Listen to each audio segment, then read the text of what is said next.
Ferry dan seluruh jajarannya atau timnya yang sudah memfasilitasi teman-teman untuk melakukan kegiatan pertama tentunya dalam rangka untuk konsolidasi. Ya, penting kita itu untuk melakukan komunikasi dengan teman-teman yang ada di Jakarta ini. Artinya dalam rangka untuk membuat suatu komunitas, dan komunitas itu pasti ujungnya nanti bagaimana membuat pembelajaran pendidikan agama ini bisa lebih baik lagi diterima oleh peserta didik kita. Bapak Ibu yang saya hormati, saya sebenarnya bingung nih. Pak Yusron itu ngomongnya ke saya guru agama Kristen SMA, nggak taunya ada SMK juga. Saya yang diojok-ojok lagi. Ada SMP juga tuh. Aduh. Tiap ketemu tuh, Bapak datang lu, Bapak datang ya Pak ya, kan awas nggak datang. Gitu. Gawat gitu. Cuman saya mohon maaf yang sebesar-besarnya, saya juga sulit, namanya staf itu susah untuk. Jadi kadang kita sudah janjian dikasih waktu jam 8, saya pagi-pagi WA, Pak Yusron bisa nggak jam 11? Taksiran saya rapat dari jam 9 selesai jam 10, atau paling lambat jam setengah 11 lah. Alhamdulillah selesainya jam 11 kurang 10. Ya nggak mungkin nututin ke sini, ya langsunglah saya jalan ke sini. Makanya saya sering dengan teman-teman MGMP, kalau misalkan ada kegiatan saya hadir, saya bilang gini, suka-suka gue ya datangnya. Ya itu mau nggak mau, pokoknya nanti saya datang saya ngasih sedikit ya ngasih informasi atau diskusi sedikit, mau 5 menit kayak 10 menit. Yang penting kita bisa tetap muka dan kita bisa melihat Bapak Ibu, saya bisa melihat Bapak Ibu dalam keadaan sehat. Kalau udah sampai sini kan alhamdulillah sehat ya. Mudah-mudahan semuanya kita sehat lahir dan batin. Ya, Bapak Ibu yang saya hormati, sebentar lagi akan ada pergantian pemerintahan. Ya, kan sudah pasti ya. Dan presidennya kan sudah terpilih. Jangan kemudian punya mindset, ya menterinya ganti, kurikulum lagi diganti. Ya, mindset itu gini Bapak Ibu. Tadi saya sedikit ngobrol sama Pak Pendeta. Beliau, saya sampaikan ke beliau bahwa yang kekal itu kan hanya Tuhan. Semuanya itu pasti berubah. Apalagi kan cuma kurikulum. Ya enggak? Lah, itu mencetek cuma. Nah itu kita harus pahami bersama, apalagi guru agama. Kalau guru agama menyesali dari perubahan, lah gimana orang guru agama itu kan harus tahu bahwa yang kekal hanya satu, Tuhan. Kalau masih ada penyesalan perubahan, berarti kan nggak percaya dengan kekekalan Tuhan. Betul nggak? Alhamdulillah. Saya nggak bisa ceramahannya beginian loh sebenarnya. Ya, jadi harus yakin bahwa yang kekal itu hanya satu, Tuhan. Kalau yang lain pasti berubah. Apalagi cuma kurikulum. Perubahan kurikulum itu sudah pasti Bapak Ibu. Sudah pasti. Cuman sekarang yang harus, setiap ada perubahan itu, jangan kemudian kita itu berpikirnya, ya elah, yang kemarin aja gue belum bisa, udah berubah. Ya bener gak sih mikirnya gitu? Ya salah sendiri, kenapa kemarinnya belum bisa? Nah, maksudnya gini loh, maksud saya gini, di saat ada perubahan, ruhnya berubahnya di mana? Ada kesamaan gak sih ruhnya ini? Yuk kita ingat Bapak Ibu yang mungkin dulu SD-nya, SMP-nya, SMA-nya di kisaran 80-an. Kayaknya semua. Nggak ada yang 90-an. Ya, berarti waktu masa itu kita selalu mendengar kata-kata apa? CBSA. Ini ada senior saya, mohon maaf. Ada senior saya nih, Pak Sanserlis. Pak Sanserlis ini dulu guru fisika. Sama statusnya saya juga dulu guru fisika. Tapi kata beliau saya guru murtad. Karena terus pergi dari luar guru. Tapi kan masih ngurusin guru juga. Jadi Bapak Ibu, waktu dulu kurikulum 84 itu kan cara belajar siswa aktif. Tapi dipelesetinnya apa? Artinya yang di situ yang menjadi pusat perhatian kita apa? Siapa? Yang menjadi pusat pembelajarannya siswa. Lah kenapa Bapak Ibu yang ngoceh mulu di depan? Ayo. Akhirnya yang menjadi pusat pembelajaran siapa? Guru. Lah ngomong mulu gurunya. Padahal harusnya yang menjadi pusat itu adalah siswa. Kalau bahasa Maduranya itu student center.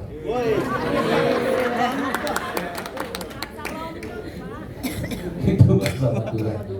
Itu kan Madura sedikit lagi kan ke Australia. Oh iya. Pasti. Dikit lagi ke Australia. Ya. Nah, di kurikulum 2006 sering orang mengatakan KTSP. Terus kurikulum 2013 katanya Kurkilas, bukan KTSP. Kata siapa? 2006 juga KTSP, 2013 KTSP, kurikulum Merdeka pun juga KTSP. Tidak ada yang berbeda. Masih tetap kurikulum satuan pendidikan. Cuman dulu namanya kurikulum tingkat satuan pendidikan. Sekarang kurikulum satuan pendidikan KSP. Apa beda? Hanya beda T doang. Ya kan? Itu. Terus kemudian Bapak Ibu yang mungkin dulu waktu kuliah di IKIP. Saya dulu kalau kuliah itu waktu kuliah kenalan sama cewek. Kalau ditanya, Mas kuliah di mana? Saya jawab IKIP, nggak mau nyebut IKIP. Kalau nyebut IKIP langsung ketahuan, guru. Ya, calon guru. Ya kalau IKIP kan masih mikir dia kan. Belum selesai dia mikir, saya udah kabur. Ya. Dulu kita itu belajar tentang teori pembelajaran, teori mengajar seperti apa. Bapak Ibu pernah mendengar istilah PAIKEM? Ya, bukan sekarang aja kan mendengarnya kan? Jangan kemudian Bapak Ibu pernah dengar enggak PAIKEM? Pernah Pak? Kapan? Ibu tuh baru masuk perusahaan Bapak ngomong. Waktu zaman 80-an itu sudah terdengar PAIKEM, pembelajaran yang aktif, inovatif, kreatif, nah, menyenangkan. Nah sekarang kalau Bapak Ibu ngajarnya ceramah mulu, menyenangkan kagak? Saya yakin anak muridnya lebih senang Bapak Ibu ceramah karena dia pules.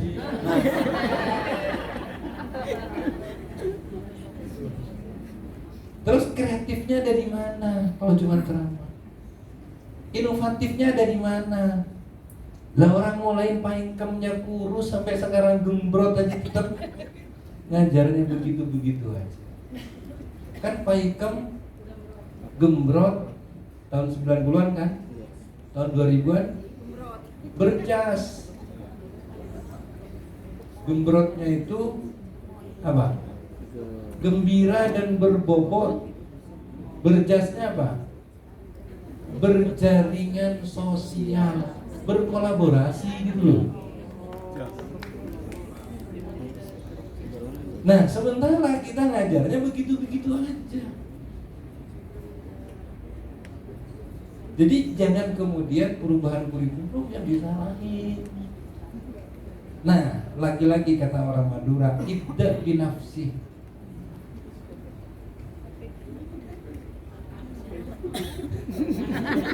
Introspeksi diri. Nah, itu bahasanya orang Arab. Tadi kan bahasanya orang Madura tuh. Jadi orang Madura itu keren-keren, tahunya bahasa Inggris, bahasa Arab. Tapi itu doang ya saya tahunya. Bahasa Inggris ada lagi I love you. Ya. Ya, jadi perubahannya sebenarnya ada di mana sih kurikulum merdeka itu? Perubahannya itu penyederhanaannya. Kalau ruhnya sama, pembelajaran itu harus berpusat kepada peserta didik. Pembelajaran itu harus menarik. Pembelajaran itu harus interaktif. Pembelajaran itu harus inovatif. Sama aja Bapak Ibu. Tapi dibalik itu ternyata Bapak Ibu diberikan kemerdekaan.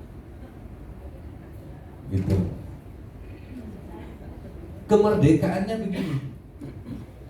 Mentang-mentang baru 17 Agustus bilang kemerdekaan. Kemerdekaannya gini Bapak Ibu. Saya ini mengajar 40 orang siswa. Mengawali pembelajaran, saya pengen tahu kemampuan anak itu di mana sih satu-satunya. Saya yakin 40 siswa itu nggak mungkin saya bisa layanin satu-satu. Nah, ini masuk ke areal agama Kristen, pelayanan. Nggak mungkin saya layanin satu-satu. Tapi kan bisa saya ketahui, oh anak ini yang si A, B, C, D, E ada di kisaran ini. Kecepatan belajarnya di sini. Yang ini kecepatan belajarnya begini. Yang ini kecepatan belajarnya. Tapi bukan kemudian dikelompokkan, yang bego-bego sebelah sini ya. Nggak bisa begitu. Kita nggak boleh tahu. Yang lamban berpikirnya sebelah sini ya, nggak boleh seperti itu. Karena pada prinsipnya anak itu memiliki pengetahuan. Cuma tingkat pengetahuannya yang berbeda-beda. Akhirnya setelah terkelompok seperti itu, maka saya harus memberikan treatment seperti apa sama anak yang ini. Anak yang ini bagaimana, anak yang ini bagaimana. Jadi anak yang memiliki kecepatan lebih tinggi, jangan kemudian dibiarkan, misalkan udah selesai, terus dia dibiarkan untuk mengganggu yang lain. Nggak begitu. Bisa kompetensinya, kedalamannya diperdalam lagi. Anak yang kecepatannya tinggi itu. Kan kalau dulu kita mengacu kepada taksonomi Bloom, memahami itu ya hanya sekedar C2. Tapi kalau sekarang yang di kurikulum 2013 itu bukan mengacu ke taksonomi Bloom. Memahami itu bisa mulai dari C2 sampai dengan C5 yang di kurikulum merdeka itu. Itu Bapak Ibu. Bisa sampai ke analisis. Nah, maka dari itu Bapak Ibu sekalipun sebagai guru agama punya tanggung jawab untuk menumbuhkan literasi dan numerasi juga. Bukan hanya sekedar mengajarkan secara konteks. Bapak Ibu, ini loh tentang agama kita. Tapi bagaimana bisa menumbuhkan daya nalar dia tentang agama Bapak Ibu sehingga memiliki suatu keyakinan pada agama itu. Nggak ngambang gitu loh. Dia benar-benar yakin karena dia memiliki daya nalar, dia memiliki analisa. Mohon maaf, saya nggak paham dengan agama Kristen. Tapi itu kan secara umum, universalnya seperti itu. Kalau di dalam agama saya agama Islam, ada istilah dalil nakli, ada istilah dalil akli. Kalau yang namanya dalil nakli, hak, nggak bisa itu dipikirkan. Itu udah hak. Nggak boleh, itu udah kuasa Tuhan lah, ibaratnya kayak begitu. Tapi kalau dalil akli, boleh untuk dipikirkan sampai batas kemampuan manusia sampai di mana. Silahkan dipikirkan gitu. Mungkin juga di agama Kristen pun bisa seperti itu, mungkin, saya juga tidak tahu. Tapi proses pembelajarannya Bapak Ibu, proses pembelajarannya, yuk kita rubah mindset kita, itu berubah. Kenapa sih ada perubahan? Karena adanya Bapak Ibu. Teknologi itu berubah karena ada siapa? Ada guru. Kalau nggak ada guru, mana ada anak mau belajar? Guru yang hebat, apabila guru itu mampu menjadikan anaknya sebagai pembelajar. Yuk, jadikan anak kita itu gemar untuk belajar. Terima kasih Bapak Ibu. Mohon maaf apabila ada kata yang kurang pas. Saya diri, selamat siang, salam sejahtera. Mudah-mudahan Bapak Ibu semuanya sehat. Amin. Terima kasih banyak. Iya, terima kasih kepada Bapak Ali Mukodas. Saya minta untuk tetap boleh di tempat ya Pak ya, karena kami akan memberikan kenang-kenangan berupa plakat kepada Pak Ali dan diserahkan oleh Bapak Pendeta Ferry Novian. Kami persilakan.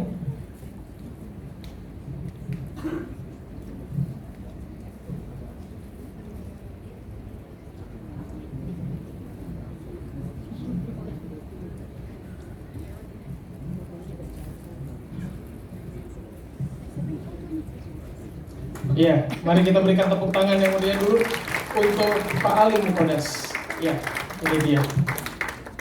Boleh foto sebentar Pak? Ya. Ya, terima kasih Pak Ali Mukodas. Kami persilahkan dan berfoto di mana? Oh di situ, ya oke. Boleh, ya Pak Ali boleh kembali duduk Pak. Foto Pak Roni mana Pak Roni? Pak Roni kita mau, oh iya, ya Pak Ali boleh Pak. Ya kita akan bersama-sama di tempat ini berfoto bersama Pak Ali. Mungkin Pak Ali tetap di tempat duduk dan dari sini ya fotonya mungkin ya Mas Anto. Dari depan saja ya, dari panggung ya. Hah? Iya, foto ini bersama-sama ini.